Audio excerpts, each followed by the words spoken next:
Hello friends, welcome to my channel. మేమైతే 21st రోజు ఆద్యమ్మకు నామకరణం కూడా చేశాము.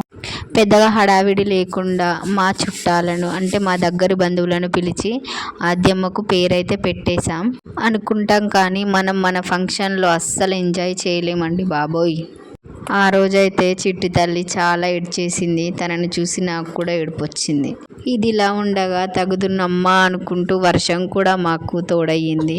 ఇక చేసేదేమీ లేక ప్రోగ్రాం కంప్లీట్ చేసుకొని భోజనాలు చేసేసి ఈ కార్యక్రమాన్ని ఇలా ముగించాము. ఇలా జరిగింది మన ఆద్యమ 21st ceremony.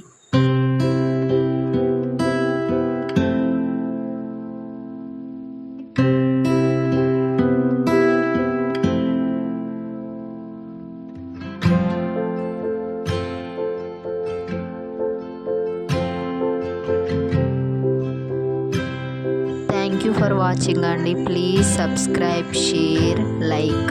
Thank you so much everyone.